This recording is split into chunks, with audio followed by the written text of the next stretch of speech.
reading Crescent City for the first time, and these are my thoughts. First and foremost, I do not want a single spoiler in the comments about this, but Sarah J Maas has a pattern where she gives us a male main character. We fall in love with said main character, even if he's like toxic like Tamlin, and then she switches it up at the last second and there's someone new. Like, spoilers coming, but Throne of Glass, Dorian and Chaol, Dorian, and then Rowan. Or ACOTAR, Tamlin, and then, oh no, it's Rhysand. Hunt has my heart, but all of a sudden there's this Cormac character. I don't know if that's how you say it. Every time I read it, I just think of like McCormick, like the spices. And that's not to say that I'm falling for him or I trust him, but he's very much a villain. And there could be a whole like enemies to lovers trope happening. I don't want that to happen, but I know Sarah J Maas, so I am on my guard. Also very cautious about Celestina. She's low-key giving like Dolores Umbridge vibes, but at the same time I'm like, wait, no, are you actually just, what did someone say, a lamb in a city of predators? I'm very on guard every time she comes on the page, but I'm interested to see where that goes. Is she an ally? Is she not? Is she going to get devoured in this governor position? Also, I know that Ethan and Therion are like totally into Bryce, but I'm low-key shipping them. It's not that I'm like, oh, every intimate relationship on the page has to end romantically, but I feel like there could be something there.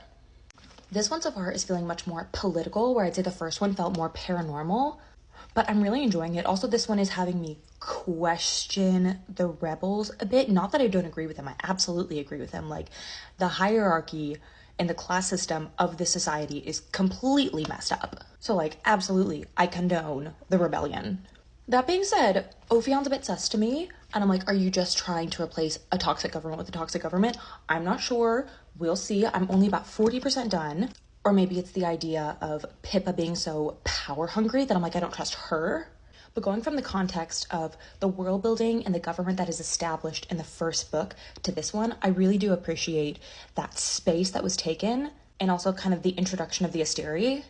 And with that mention of the Asteri, I don't know if they're as powerful as we're supposed to think they are. There is too much propaganda, and they are too distant from the public actually seeing them, that I'm like, I feel like you're hiding. I feel like you are throwing propaganda at the society and you're in hiding because you can't actually live up to it. This is just a theory. I could be totally wrong. They could be the villain in the third book. I mean, they're already like a villain, but they could be like the villain in the third book or the fourth. I don't know if we get that. With that, I'm seeing a big possibility of the gods in the next book having a big part to play. Like, I feel like in this versus ACOTAR or Throne of Glass, they're mentioned in a way where they're not just an idea of something you worship, but they might actually have a part to play. Like, there's so much talk of fate in this one, and questions about like, is something outside of our control messing with our lives and making things to happen at certain times and making certain people interact or show up at certain points. So I don't feel like it's going to be this one, but I do feel like there's probably a lot of foreshadowing into the gods having a major part to play. Or it could even be like the Asteri are having a major part to play. I don't know.